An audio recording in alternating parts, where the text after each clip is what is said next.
সাঈদ ইবনে হারেসা রাদিয়াল্লাহু আনহু নিজের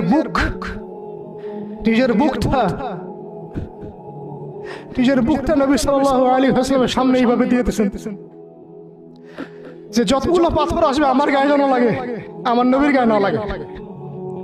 বুক যখন থেতলায় গেছে তখন পিঠ দিয়ে দিয়েছেন, ইয়া রাসূলুল্লাহ আপনার গায়ে একটা পাথর যেন না লাগে, আমার পিঠে লাগে।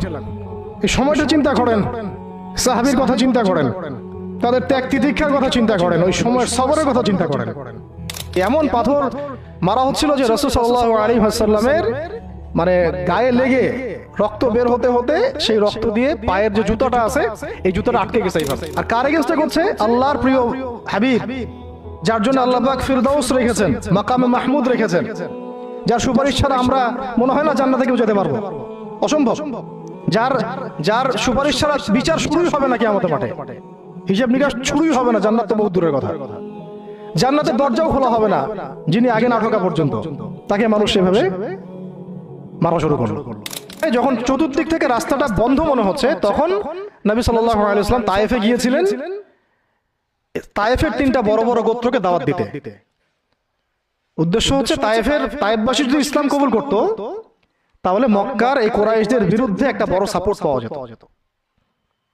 ঠিক আছে, এটা কিন্তু একটা হিজরত, এটাও কিন্তু একটা হিজরত। এর আগে একটা হিজরত হয়েছে আবিসিনিয়াতে, তায়েফেও। এটাতে ওই সাফল্যটা আসে নাই, তায়েফবাসী ইসলাম কবুল করে নাই। পরবর্তীতে আল্লাহ পাক মদিনাবাসীকে কবুল করেছে। ওগুলো আমরা পরে আস্তে আস্তে আলোচনা আনবো ইনশাআল্লাহ। আজকে শুধু এতটুকু বলছি তায়েফের কথাটা। এইখানে সময়টা চিন্তা করবেন, এই সময়টা ছিল জুন জুলাই মাস, জুন বা জুলাই মাসের মতো অবস্থা। মানে মানে কাঠ ফাটা রোদ বলতে আমরা যা বুঝি, প্রচন্ড রোদ, প্রচন্ড গরম, মরুভূমির উত্তপ্ত একটা অবস্থা। এই অবস্থায় তায়েফ, মক্কা থেকে তায়েফের ডিস্টেন্স হচ্ছে প্রায় 100 কিলোমিটার, প্রায় 100 কিলোমিটার।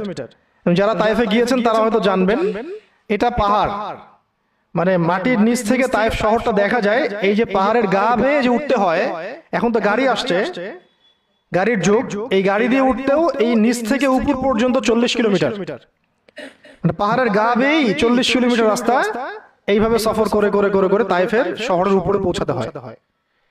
এই কাজটা নবী সাল্লাল্লাহু আলাইহি ওয়াসাল্লাম তার সময় করেছেন পায়ে হেঁটে, তাও জুন জুলাই মাসের মতো উত্তপ্ত অবস্থায়, গরমের অবস্থায়। এবং এই সফরে নবী সাল্লাল্লাহু আলাইহি ওয়াসাল্লামের সাথে মাত্র একজন সাহাবী ছিলেন, সেই সাহাবীর নাম যায়েদ ইবনে হারেসা রাদিয়াল্লাহু আনহু, আর কেউ না, রাসূলের প্রিয় ভাজন। তাহলে বুঝতে পারছেন কত কত কাছের সম্পর্ক। আর কেউ না, কোন সাহাবী না, যায়েদ ইবনে হারেসা রাদিয়াল্লাহু আনহু। ঠিক যেমন গারে সাওরে কেউ নাই, কোন সাহাবী নাই, কে আছেন? আবু বকর রাদিয়াল্লাহু আনহু। আয়েশা রাদিয়াল্লাহু আনহা বলতেন মাঝে মাঝে যে যদি রাসূল সাল্লাল্লাহু আলাইহি ওয়াসাল্লাম জীবিত থাকতেন তাহলে যায়েদ ইবনে হারেসা রাদিয়াল্লাহু আনহুকে মনে হয় তিনি তার পরবর্তী স্থলাভিষিক্ত হিসেবেই ঘোষণা করে দিয়ে যেতেন। এত ভালোবাসতেন তিনি তাকে, মনে হতো যেন যায়েদ বিন হারেসা রাদিয়াল্লাহু আনহুকে তিনি পরবর্তী স্থলাভিষিক্ত করে দিয়ে যাবেন, এত ভালোবাসতেন।